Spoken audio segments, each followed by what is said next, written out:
Plan mimpi besar begitu ya, kemiskinan ekstrim yang turun 0%. Kita ingat bahwa menurunkan kemiskinan itu dari double digit ke single digit aja perlu banyak usaha sangat ekstra gitu ya, penciptaan lapangan pekerjaan, kemudian banyak sekali yang harus dilakukan.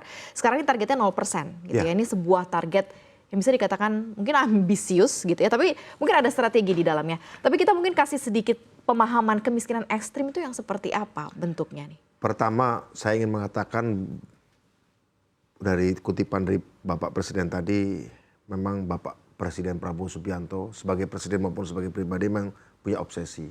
Saya pernah katakan juga bahwa beliau itu mencintai orang cerdas dan mengasihi orang miskin. Dua kelompok masyarakat yang selama ini banyak terpinggirkan. Ya, orang cerdas dan orang inovatif biasanya dalam sistem yang korup itu dicurigai. Ya. Orang miskin dalam sistem yang oligarkis biasanya dianggap mengancam. Nah, Pak Prabowo ingin membela itu. Termasuk yang miskin ekstrim. Pertanyaan Maria tadi, apa itu miskin ekstrim? Mereka yang tidak mampu, ya, bahkan dalam keadaan kondisi fisik yang baik sekalipun, tidak mampu bahkan untuk hidup dengan pengeluaran, ya, melampaui Rp10.300 per hari. Ya. Perharinya pun tidak mampu. Jadi satu itu. Kedua, akses mereka dari cash ya pada hubungannya dengan uang tunai ya. Mereka bahkan tidak mampu untuk lebih dari satu orang tuh 10.000 per hari, lebih dari 10.000 per hari atau 322.000 per bulan. Kedua, mereka yang aksesnya pada pekerjaan, jaminan untuk memberikan mereka penghasilan uang ya, itu juga on and off, timbul tenggelam, Senin Kemis, mati hidup segala macam. Jadi dalam keadaan yang biasa-biasa saja mereka tidak akan pernah terangkat. Itu satu sisi. Tapi juga ada miskin ekstrim yang satu karena ada kondisi fisik dalam tubuh mereka, ya, yang difabel. Untuk yang pertama masih mungkin kita berdayakan, Program-program seperti makan bergizi gratis yang bisa menyerap banyak tenaga kerja, terutama itu ya, itu masih bisa memberdayakan mereka yang secara fisik kuat. Tapi selama ini tersingkirkan dan sehingga pengeluarannya nggak lebih dari 10.000 per hari per orang. Nah, tapi yang masalah juga adalah yang difabel atau yang lansia. Nah, ini memang tidak bisa diberdayakan, ini hanya murni terus-menerus dengan bantuan sosial. Karena itu pengentasan kemiskinan ekstrim adalah bagi yang memang tidak mampu, difabel maupun lansia, itu santunan sosial terus diberikan. Termasuk juga yang ODGJ begitu ya. Tapi bagi mereka mampu, ya ini harus ada pengeroyokan, dikeroyok dalam sebuah pekerjaan dari berbagai macam kementerian. Karena itu kami juga punya program yang namanya Sitaskin, Sinergi bagi Percepatan Pengentasan Kemiskinan, di mana kami sudah uji coba di Kabupaten Pandeglang, Kabupaten Tangerang, dan kemarin kami baru saja rapat dengan Kepala Bappenas dan diikuti juga dengan rapat di level Deputi 1, Deputi 2, BP Tasken dengan Bappenas untuk merumuskan sinkronisasi, koordinasi lapangan lintas kementerian dan berbagai daerah. Begitu.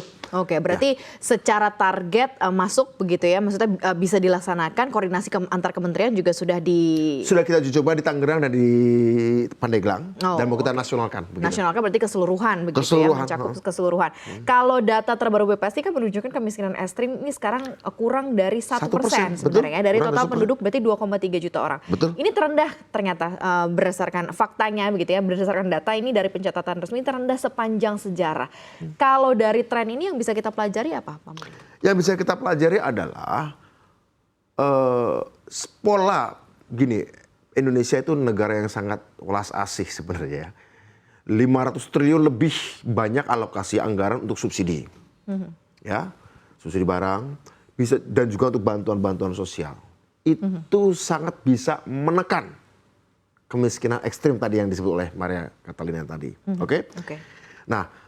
Tetapi kan kita berbangsa ini, ber-Indonesia ini kan bukan sekedar cita-cita kita merdeka, bukan sekedar Indonesia tanpa orang miskin ekstrim.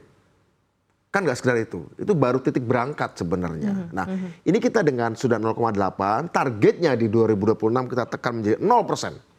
0, kita tidak mutlak lah ya, karena selalu akan ada orang yang jatuh miskin lagi karena situasi alam misalnya seperti itu. Tapi setidaknya kita ingin target di 2026 mendekati nol lah ya, target nol atau mendekati nol, sehingga kemudian yang miskin ekstrim ke titik mereka miskin relatif. Nah dari miskin relatif itu, modal untuk membuat mereka masuk di dalam ekonomi arus utama, di dalam kegiatan kewirausahaan, dalam penciptaan lapangan kerja, itu bisa dimulai dari sana. Jadi kira-kira di 2027, insya Allah sesuai target, orang Indonesia, kecuali tadi yang difabel, yang ODGJ, difabel dan ODGJ, yang miskin, insya Allah semua orang Indonesia siap menjadi pelaku yang produktif dari ekonomi baru yang mau diciptakan Pak Prabowo Subianto, Prabowonomics, yaitu apa? Memajukan kesejahteraan umum dan mencerdaskan kedua bangsa melalui peningkatan skills, distribusi pengetahuan lewat sekolah-sekolah rakyat tadi itu. Ada juga yang nanti akan dibuat oleh Pak Prabowo Subianto, ingin membuat 7.000 sekolah terintegrasi ya di setiap kecamatan. Itu nanti setiap orang miskin, keluarga miskin, individu miskin yang masih usia belajar wajib sekolah. Wajib sekolah dengan bukan sekedar sekolah biasa, tapi juga wajib sekolah dengan kualitas pendidikan yang bertaraf nasional, bahkan beberapa internasional. Kedua, memastikan orang tuanya masuk dalam sektor produktif utama, baik formal maupun informal. Yang formal artinya menjadi pekerja, yang informal bisa menjadi UMKM atau menjadi bagian dari koperasi atau kegiatan pelayanan makan bergizi gratis, ya, sehingga kemudian keuntungan dari bisnis, keuntungan dari kegiatan arus utama ekonomi yang selama ini ada, itu kita buatkan salurannya, si orang miskin bisa masuk pipeline atau saluran itu untuk bekerja, untuk menjadi bagian dari rantai pasok baru, mendapatkan gaji atau mendapatkan keuntungan dari bisnis proses yang terjadi di tiap daerah. Itulah yang menjadi target Sitaskin, sinergi percepatan pengentasan kemiskinan. Makanya Kemensos tugasnya ya tadi itu mengentaskan orang miskin ekstrim. Kemudian BPTaskin nanti nyambungkan antara mereka yang baru terentaskan ini dengan BGN, Badan Gizi Nasional, untuk kerja di koperasi, di dapur. Menyambungkan dengan Kementerian Tenaga Kerja, menyambungkan dengan Kementerian Pekerja Migran, Kementerian UMKM, kita sambung-sambungkan. Karena begini, Maria, jadi temuan kami pada waktu kami menjalankan Sitaskin pertama kali di Tangerang dan di Pandeglang, kami mendapatkan feedback, masukan dari bupati dua daerah itu, dengan adanya pendekatan Sitaskin, kita jadi tahu nih Pak Budiman, kita jadi tahu setelah orang miskin dientaskan, kementerian apa yang harus menyambut mereka? Kementerian UMKM menyambut mereka, atau Kementerian Koperasi menyambut mereka, atau Kementerian Tenaga Kerja menyambut mereka. Kira-kira begitu. Atau BGN menyambut mereka. Selama ini, orang miskin terentaskan, sementara program kementerian lain tidak sinkron. Tidak mensasar data yang dihasilkan dari pengentasan orang miskin hasil kerja Kementerian Sosial. Nah tugas BPTaskin, beda dengan Kementerian Sosial apa, kita memang kalau dalam bolanya ya playmakers. Nah, kalau dalam bolanya playmaker. Kita coba mengatur ritme permainan, ritme pengentasan, dan kemudian distribusi orang miskin, mantan orang miskin distribusi ke Kementerian Naker, distribusi ke PMI, distribusi ke Kementerian Sosial untuk sekolah rakyat, distribusi ke BGN segala macam, atau belajar ke luar negeri. Begitu.